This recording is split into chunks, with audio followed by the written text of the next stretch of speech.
ایک دفعہ کا ذکر ہے کہ دور کسی ملک میں ایک بہت خوبصورت اور رحم دل شہزادی مانور رہتی تھی۔ ایک دن شہزادی اپنے محل کے باغ میں ٹہل رہی تھی کہ اچانک اسے کسی کی چیخ سنائی دی۔ شہزادی فوراً اس جانب لپکی جہاں سے اسے چیخ سنائی دی تھی۔ چیخ کی آواز جھاڑیوں کے پیچھے سے آ رہی تھی۔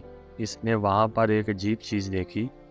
قریب جا کر دیکھا کہ وہاں ایک بونا جس کا قد عام انسانوں سے بہت چھوٹا تھا، وہ زخمی تھا اور خوفزدہ نظروں سے شہزادی کی طرف دیکھ رہا تھا۔ شہزادی ماہنور نے حیران ہوتے ہوئے مگر نرمی سے پوچھا کہ آپ کون ہیں اور یہاں کیا کر رہے ہیں اور آپ کو چوٹ کیسے لگی؟ بونا گھبرائے ہوئے لہجے میں بولا، میرا نام زارون ہے، میں جادوئی دنیا سے آیا ہوں اور سفر کے دوران زخمی ہو گیا۔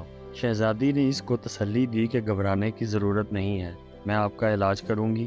یہ کہتے ہی شہزادی بونے زارون کے پاس بیٹھ گئی اور اس کے زخموں پر مرہم لگا کر کپڑا باندھ دیا۔ بونا زارون شہزادی کے رحم دلانہ رویہ سے بہت خوش ہوا اور شہزادی کا شکریہ ادا کیا۔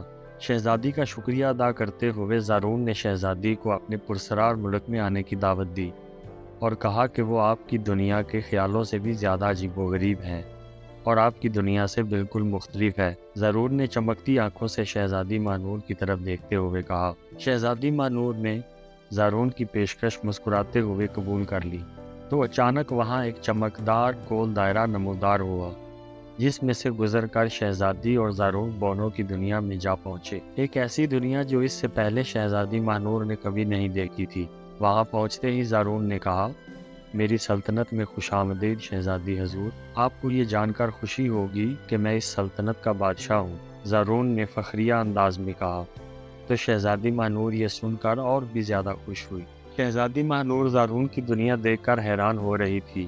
اوپر آسمان چمکدار رنگوں سے رنگا ہوا تھا اور تیرتے جزیرے ہوا میں تیر رہے تھے۔ زارون نے شہزادی کو اپنی جادوئی سرزمین کی سیر کروانے کا فیصلہ کیا، جہاں اس نے اسے 10 ناقابل یقین چیزیں دکھانے کا وعدہ کیا۔ شہزادی ماہنور نے پہلی جو عجیب چیز دیکھی وہ تھی روشنی کا دریا۔ اس دریا میں پانی کے بجائے ہر رنگ کی روشنیاں بہہ رہی تھیں۔ شہزادی وہ دریا دیکھ کر بہت خوش ہوئی۔ اس کے بعد وہ باتیں کرتے ہوئے پھولوں سے ملے جو قدیم دنیا کی کہانیاں سناتے تھے۔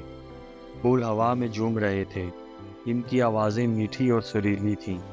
شہزادی ماہنور ناقابل یقین نظروں سے ان پھولوں کو دیکھ رہی تھی اور ان سے باتیں کر کے خوش ہو رہی تھی۔ اس کے بعد بادشاہ زارون شہزادی ماہنور کو تیرتے درختوں کے جنگل میں لے گیا، جہاں درخت زمین میں نہیں جڑے تھے بلکہ اس کے اوپر منڈلا رہے تھے۔ ان کے پتے چاندی کی طرح چمک رہے تھے۔ شہزادی ہر بار کی طرح اس بار بھی حیران نظروں سے اس جنگل کو دیکھ رہی تھی۔ اس کے بعد شہزادی ماہنور نے ایک ایسے حیران کن شہر کی سیر کی جو مکمل طور پر بادلوں میں بنا ہوا تھا اور لوگ بادلوں پر بیٹھ کر ایک عمارت سے دوسری عمارت میں جا رہے تھے۔ بادشاہ زارون اور شہزادی ماہنور نے اپنا سفر جاری رکھے ہوئے تھے تو ان کی ملاقات جادوئی جانوروں سے ہوئی جو صرف اس وقت ظاہر ہوتے تھے جب آپ ہنستے تھے۔ شہزادی زور سے ہنسی اور اچانک چمکتی ہوئی لومڑیوں کا ایک گروپ نمودار ہوا جو اپنی دمیں ہلا رہی تھی۔ پھر زارون نے شہزادی ماہنور کو ڈانسنگ لائٹس کا ایک میدان دکھایا جہاں چھوٹی چھوٹی چنگاریاں ہوا میں تیر رہی تھیں۔ وہ چنگاریاں بہت خوبصورت انداز میں ڈانس کر رہی تھیں، ایسا لگ رہا تھا جیسے وہ چنگاریاں زندہ ہیں اور زارون اور شہزادی ماہنور کو دیکھ رہی ہے۔ شہزادی بھی انہیں دیکھ کر بہت خوش ہو رہی تھی۔ پھر وہ دونوں خوابوں کے ایک چشمے کے سامنے آئے جہاں چشمے میں گرنے والی ہر بوند خوابوں کی دنیا کے منظر دکھا رہی تھی۔ شہزادی ماہنور نے حیرت سے اس عجیب و غریب چشمے کو دیکھا جس میں اسے عجیب و غریب مناظر نظر آ رہے تھے۔ اس کے بعد بادشاہ زارون شہزادی کو ایک ایسے گاؤں میں لے کر گیا جہاں کے لوگ شیشے کے بنے ہوئے تھے اور اپنے روزمرہ کے کاموں میں مصروف تھے۔ بادشاہ اور شہزادی کو دیکھ کر ان سب نے دونوں کو خوش آمدید کہا اور ان کو بہت مزے کے کھانے کھلائے۔ پھر بادشاہ شہزادی کو لے کر ایک بہت خوبصورت پہاڑ پر گیا۔ شہزادی نے دیکھا کہ جیسے ہی کوئی ہوا کا جھونکا آ کر پہاڑ سے ٹکراتا تھا تو پہاڑ میں سے موسیقی کی آواز آتی تھی، ایک ایسی خوبصورت موسیقی جو اس سے پہلے شہزادی نے کبھی نہ سنی تھی۔ آخر میں بادشاہ زارون شہزادی کو ایک جادوئی کھیت میں لے کر گیا جہاں ہر طرف پھول ہی پھول اگے ہوئے تھے۔ بادشاہ نے شہزادی سے کہا، یہ خواہشات کا کھیت ہے، اس کھیت میں سے کوئی بھی ایک پھول توڑو، پھر اس کے بعد کوئی بھی خواہش کرو، آپ کی وہ خواہش پوری ہو جائے گی۔ لیکن شہزادی نے ایسا کرنے سے انکار کر دیا۔ وہ صرف ان خوبصورت پھولوں کو دیکھ کر خوش ہوتی رہی۔ جادوئی سرزمین کے 10 جادوئی عجائبات دیکھنے کے بعد شہزادی مانور کا دل خوشی اور حیرت سے بھر گیا۔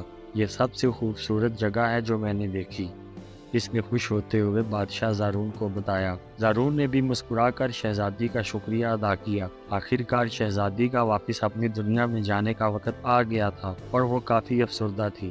زارون اسے واپس اسی شیشے کے بنے راستے کے پاس لے گیا جس میں سے گزر کر شہزادی کو اپنی دنیا میں واپس جانا تھا۔ واپس آنے سے پہلے دونوں نے ہمیشہ اچھے دوست بنے رہنے کا وعدہ کیا۔ واپس اپنے محل میں آ کر شہزادی بہت خوش تھی، کیونکہ وہ ایک ایسی دنیا کی سیر کر کے آئی تھی جو کبھی اس نے خوابوں میں بھی نہ سوچی تھی۔ اس کے بعد سے شہزادی اکثر ستاروں کو دیکھ کر سوچتی تھی کہ انہی میں سے کسی ایک ستارے میں زارون کی دنیا ہے اور وہ اپنی جادوئی دنیا سے اس کی زمین کو دیکھ کر مسکرا رہا ہے۔